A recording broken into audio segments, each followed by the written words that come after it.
1.13 itatekelezwa kuanzia tarehe 1 Julai mwaka huu. Shilingi nyingine bilioni 1.12 zitatumika kutekeleza awamu ya pili ya nyongeza hiyo ambayo itatekelezwa kuanzia tarehe 1 mwezi Julai mwaka ujao. Gathecha alisema ya kwamba mishahara na marupurupu ya watumishi wa umma kulingana na tume ya SRC ni kwamba imeidhinisha nyongeza ya marupurupu ya nyumba ya shilingi milioni 115 ambayo atalipwa katika awamu ya kwanza na kisha milioni 223 katika awamu ya pili. Alihakikishia chama hicho kuwa serikali itaendelea kuboresha maslahi ya watumishi wa umma.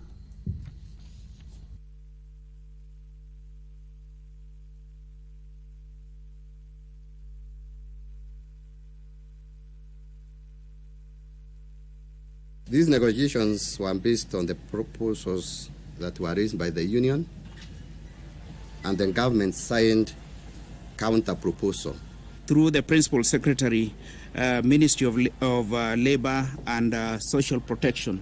So we shall be happy if that particular process is expedited, the document is registered and the Employment and Labor Relations Code, and we get a certificate of registration. Salaries and house allowance, I want to appreciate your effort, and we have taken them the way you advised, and we'll move on with them.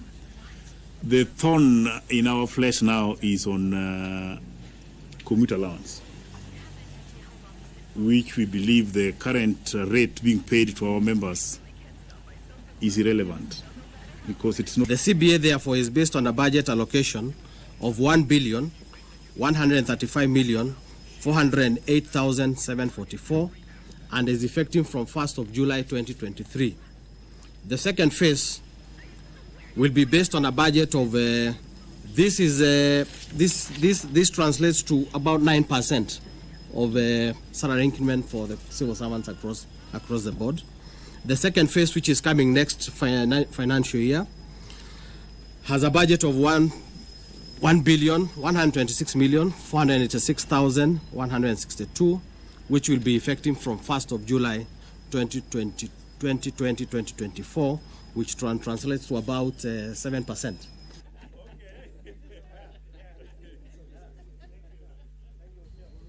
Kwingineko ni kwamba ubugiaji pombe umekithiri miongoni mwa vijana humu nchini kwa mujibu wa utafiti uliofanywa na Halmashauri ya Kitaifa ya Kudhibiti Uraibu wa Pombe na Dawa za Kulevya humu nchini. Takwimu zilizotolewa na Halmashauri ya Nakada zinaonyesha kuwa zaidi ya vijana 1,300 wa umri wa kati ya miaka 15 na 24 wanabugia vileo. Idadi hiyo inajumuisha 5.2% ya vijana humu nchini. Mwenyekiti wa bodi ya Nakada, Mchungaji Stephen Mairori, amesema juhudi za pamoja zinahitajika ili kupunguza idadi ya vijana wanaokunywa pombe na kutumia mihadarati. The truth is we have a problem in the country, and you've seen it by yourself. If you have over 4 million people using one drug or the other, or that are addicted, that is a major problem. And the effects of it in our country can be very negative. It would affect our performance and output in academic excellence, in every other area of life. Where you go and investigate and get out these things which many people may not be privy to, and then tell it to the public, tell it to Kenyans, this will have a lot of impact. It will have a lot of impact. Just partnership and coverage of stories, request Nakada to engage journalists as a potential candidate for counseling, for engaging on drug-related matters. So it's not just about coverage of stories. It's a big issue we are dealing with. We have lost.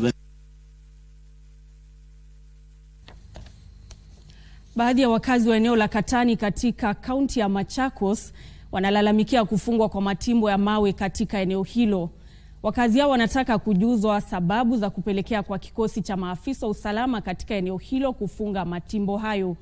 Wanadai kuwa watu mashuhuri walishinikiza kufungwa kwa matimbo hayo na sasa wanaitaka serikali kuingilia kati.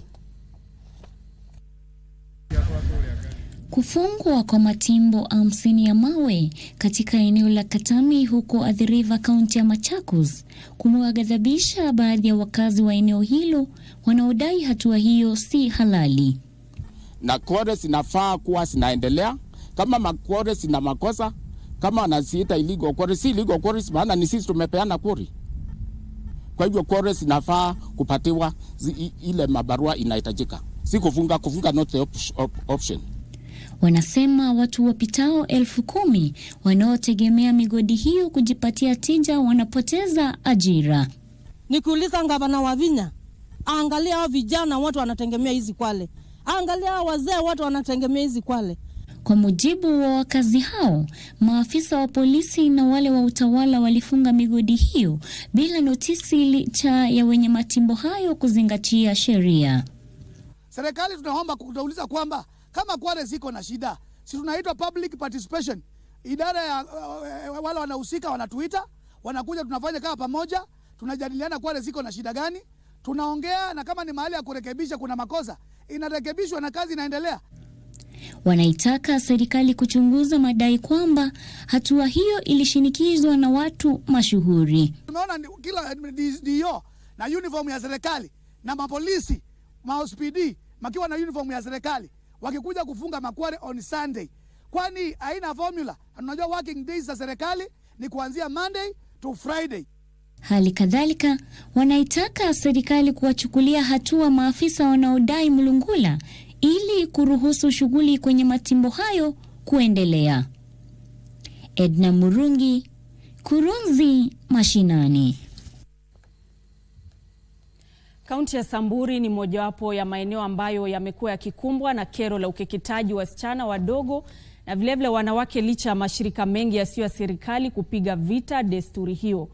Shirika la World Vision humu nchini limeanzisha mpango wa kuwafikia watu wanaoishi mashinani ili kuwahamasisha kuhusu madhara ya ukeketaji.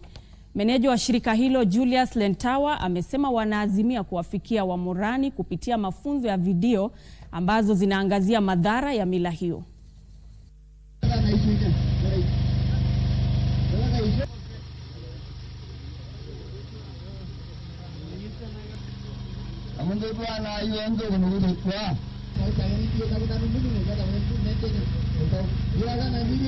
What we are doing now with Samburu Council of Elders is to ensure that the roadmap and also the declaration they need, we are going to ensure that all community members understand the declaration, and also the declaration have been translated into Samburu language, and even the Council of Elders have requested us that all the translation should also be taken to the schools and it should be part of their lessons, and also it's an avenue for us to ensure that the general community now understand.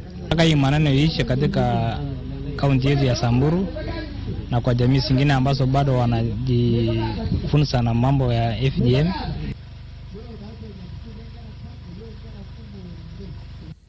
Na tukitoka katika kaunti ya Samburu sasa tuelekee katika eneo la Pwani ambapo mkuu wa utumishi wa umma Felix Kosgei amewahakikishia watalii usalama wa kutosha, hususan wakati wa msimu wa kitalii katika eneo la Pwani baada ya vitisho vya usalama na athari za janga la COVID-19. Akizungumza katika eneo la Watamu ambako alikabidhi gari kwa maafisa wa kitengo cha polisi cha kulinda watalii, Kosgei ambaye alikuwa ameandamana na waziri wa utalii Penina Malonza alisema mikakati imewekwa kuhakikisha sekta ya utalii inanawiri.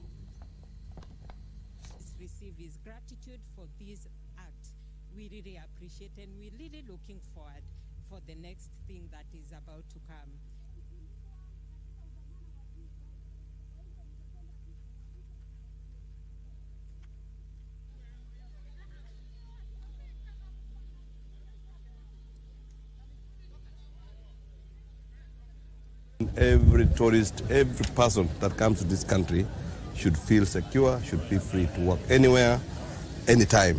And therefore, we have a clear plan to ensure that we turn around tourism sector, we improve security around the tourist destination, and we enhance the capacity and the capability of our police, our specialized force in the name of tourism police. Hicho kitengo kimekuwa kikifanya kazi hapa Pwani tukiwa tunashirikiana pamoja Profesa Kidiki, na hivyo tuko katika hatua ya mwisho ya kufanya ile inaitwa maktaba ambayo ni MOU katikati ya Ministry yangu ya Tourism na Ministry ya Interior. Ndiposa hao tuweze kuwakabidhi zile bidhaa za kufanya kazi.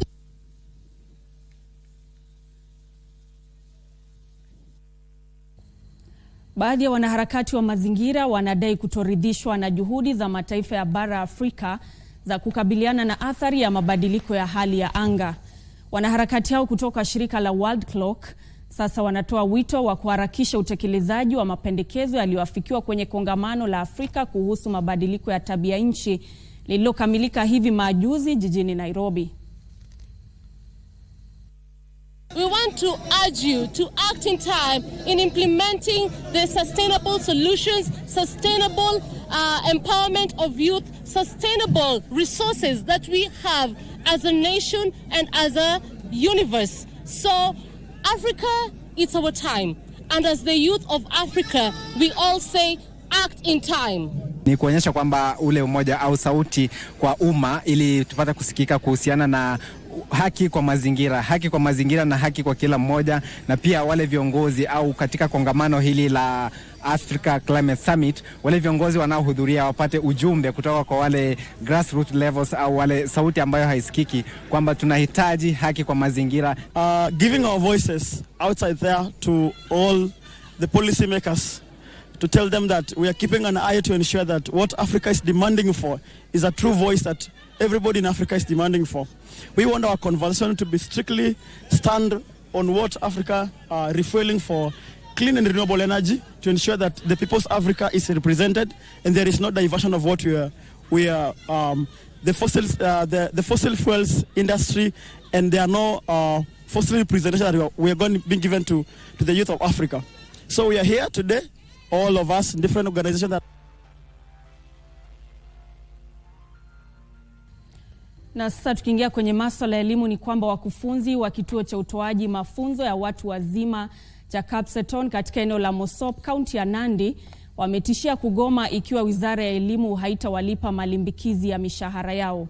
Wakufunzi hao wanasema hawajapokea mishahara kwa takriban mwaka mmoja na wanaitaka serikali kuwekeza katika elimu ya watu wazima ili kufanikisha mageuzi ambayo yanaendelea katika wizara ya elimu. Haya kijiri, imebainika kwamba masomo ya watu wazima yamekuwa yakiwavutia wengi katika eneo hilo.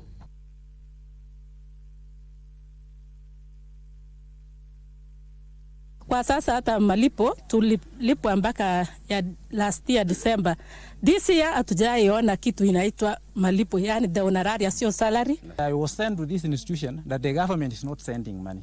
That's like ni kama kuajiri mtu na kumtuma kwa shamba na hana jembe and you expect the results. Sasa naomba Ministry of Education kweli kama ako na hiyo human heart, hiyo roho ya utu, achiri at least hao part time. Mbona waliachiri full time na sisi tukakaa tu hivyo kwa karibu wengine waende retire kama mimi. Ni vizuri elimu ya hadal iweze kusingatiwa, waweze kusaidiwa na waweze kuona ya kwamba wanapewa haki yao. We are lacking facilities like learning materials. We are lacking facilities like learning centers. The infrastructure, the roads are very poor, and also shortage of electricity and buildings. So we are working with the government to make sure that those issues are well addressed as raised by the community around this area. Katika makala yetu kuhusu Ifahamu China, juhudi za nchi hiyo za kuwa wazi na shirikishi zimeipatia msukumo mpya katika uchumi wa dunia.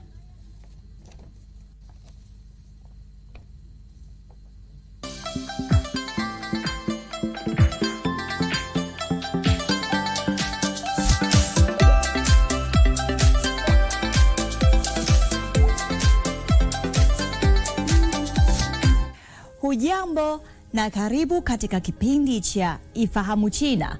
Mimi ni Zakia Peng. China imeendelea kufunguka kwa mapana zaidi kwa dunia, hivyo kuleta wimbi jipya la maendeleo ya ndani, huku ikiingiza msukumo mpya katika uchumi wa dunia. Maonyesho ya kimataifa ya biashara ya huduma za China CIFTIS yalifunguliwa Jumamosi iliyopita mjini Beijing kwa kauli mbiu uwazi huongoza maendeleo, ushirikiano huleta mustakabali wa kunufaishana. Huu ni mwaka wa 3 kwa mabehewa ya treni ya kampuni ya CRRC Changchun kushiriki kwenye maonesho haya. Kampuni hiyo ilileta bidhaa 2 kuu kwenye maonesho hayo: treni ya majaribio ya hidrojeni na treni ya umeme kwenye shinikizo la juu. Mwezi Oktoba mwaka 2014, kampuni ya CRRC Changchun ilishinda zabuni ya mradi wa subway huko Massachusetts, Marekani. Hii ilikuwa ni mara ya kwanza kwa vifaa vya hali ya juu vya China kupata soko la Marekani. Miezi 9 baadaye, mwezi Julai mwaka 2015, Rais Xi Jinping alikwenda Changchun, kaskazini mashariki mwa mkoa wa Jilin wa China, katika ziara ya ukaguzi na kutembelea kampuni hiyo.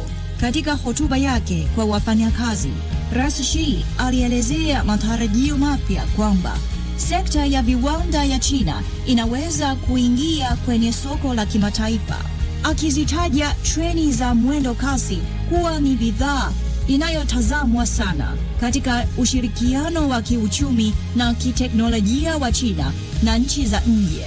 Rais Xi aliitaka sekta ya utengenezaji wa vifaa kuchangamkia fursa za kuwekeza zaidi katika utafiti na maendeleo na kujijenga nchi kuwa na nguvu katika utengenezaji wa vifaa vya kisasa duniani.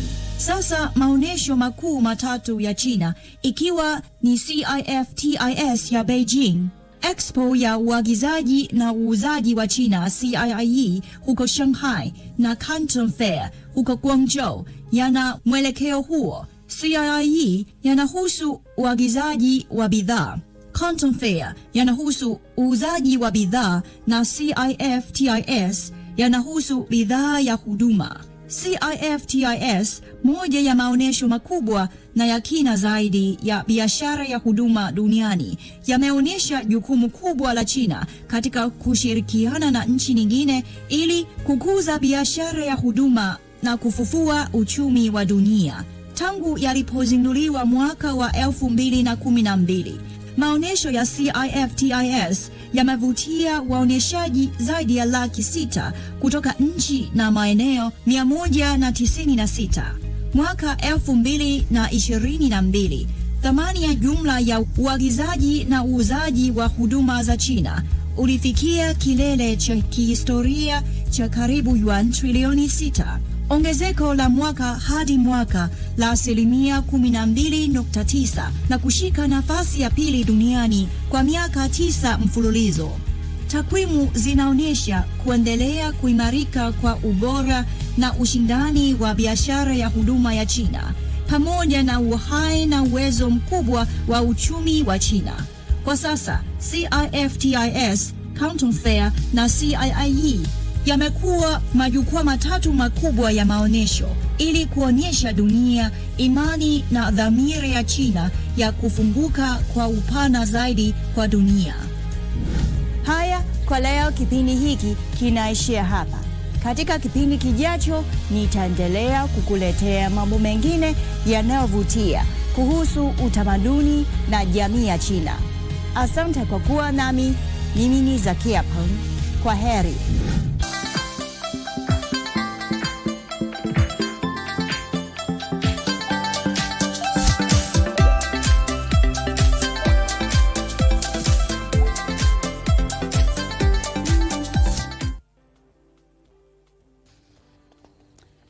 Na basi mtazamaji, tukiendelea na taarifa nyingine ni kwamba shirika la kuhifadhi naarifiwa kwamba taarifa hiyo tutaipata baada ya muda usiokuwa mrefu, lakini tukielekea kwenye taarifa nyingine ni kwamba gavana wa kaunti ya Samburu Lati Leleit amedokeza kuwa mpango wa lishe kwa wanafunzi wa shule za chekechea katika kaunti hiyo sasa umesaidia kukabili tatizo la utapiamlo na baa la njaa, hali ambayo imechangia ongezeko la wanafunzi katika shule.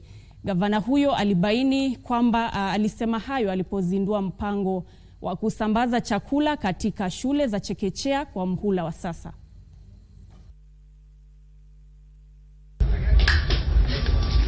Tatizo la baa la njaa linalochangia visa vya utapiamlo miongoni mwa watoto wachanga limesalia tumbo joto kwa wakazi wa kaunti ya Samburu, hali ambayo imemchagiza gavana wa kaunti Olati Lelit kuhakikishia wakazi wa eneo hilo kuwa serikali yake imejisatiti kukabili hali hiyo kupitia mpango wa lishe katika shule za chekechea. Basically, our school feeding program has taken care of the entire nutrition that our kids require to grow. If we let them drink milk only and meat, we are lacking something. So I'm very happy. And if you look at him, Shale Omeleta hapa, ni ile namba, ni ile unakula kwako tu. So these guys are doing very well. Mark Egelan, ambaye ni waziri wa elimu katika kaunti ya Samburu, amedhibitisha kuwa idadi ya wanafunzi katika shule za chekechea imeongezeka kutokana na mpango wa lishe miongoni mwa wanafunzi shuleni. For lesson we have been using about less than 40 million allocated to the school feeding program, ECD, but now we have allocated about 80 million. Brandon Som, nikiripotia Kurunzi Mashinani.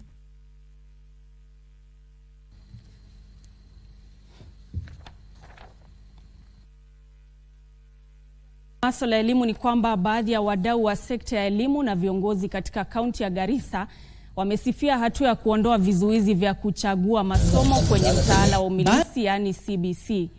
Kwingineko, wakazi wa kaunti ya Tana River wamehimizwa kukumbatia taaluma ya ualimu ili kutatua tatizo la uhaba wa walimu katika eneo hilo.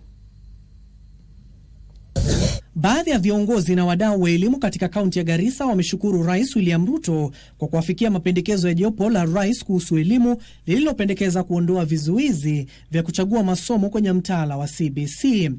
Viongozi hao wakiongozwa na gavana wa Garissa Nadhif Jama na katibu wa tawi la Garissa la chama cha kitaifa cha walimu NAT Abdurazak Hussein walisema kanuni hiyo mpya iliyowahitaji wanafunzi kuwa na alama ya cha ingewafungia nje wanafunzi kutoka kaunti hiyo kujiunga na vyuo vya mafunzo ya ualimu. Excellency for coming and giving us leadership courage so that we can be able to restore the lost dignity of making sure we have a solution, we have a home ground solution to teaching issues in our region. We also have other students at Garissa University and other universities who are also pursuing education. We also have students who are pursuing diploma in education here. It's my prayer and hope that in the next 3 years we will have a good number of local students coming up, and that way we shall look for a way to place them so that they can be teaching in our schools. Wakati huo huo, katika hatua ya kushughulikia tatizo la uhaba wa walimu na matabibu kwenye shule za hospitali zilizoko kaunti Tana River, wakazi wengi sasa wamejiunga na vyuo vya mafunzo ya walimu na vile vya mafunzo ya matabibu. Watoto wetu hawafundishi venye inavyotakikana kwa sababu ya upungufu ya walimu.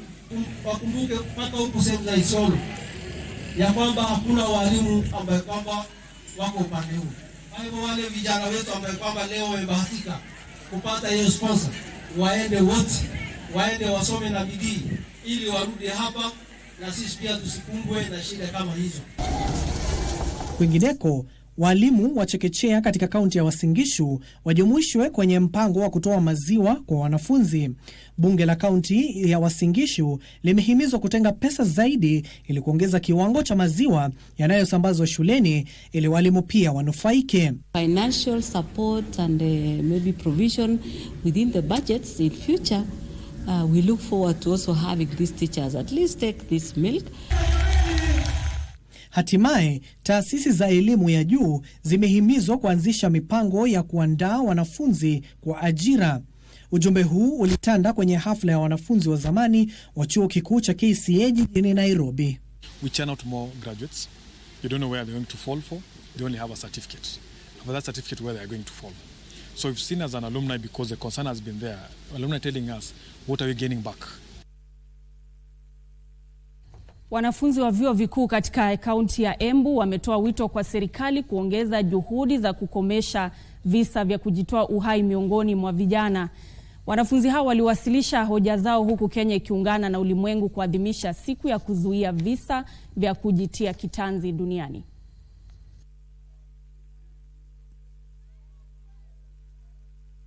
Ningependa kuomba wale wafadhili ambao wangeweza ama wangependa kuwasiliana nasi katika ile mipango tunafanya kama kikundi cha wanarika hapa Embu, waweze kutufikia kwa nambari ambayo tutapeana, ili tuweze kufanya hii kazi kwa pamoja. Manake kujitoa uhai is not a fight for one person. Inahitaji vita ya watu wakiwa wameshikamana. Hizi suicide zinakuja because of the following issues. Unapata kuna mambo na relationship among youths. Pia unapata kuna watu ambayo ile umaskini, poverty ambayo imeleta sana. Mtu anaona because of the issues of family and issues of school fees and many other issues ambazo zina rank between, ziko hapo between the poverty, mtu anajipata amejiua.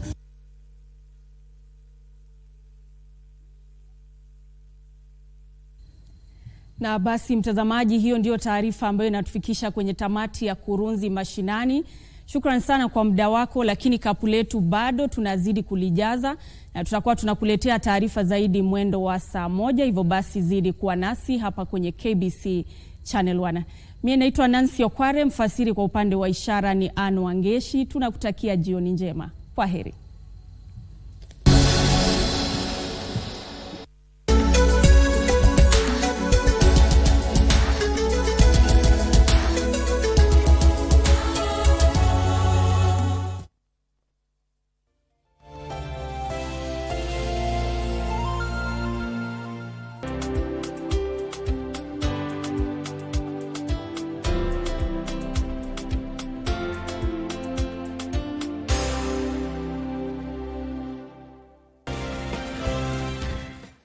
Gerardo is following you. My mother ordered him to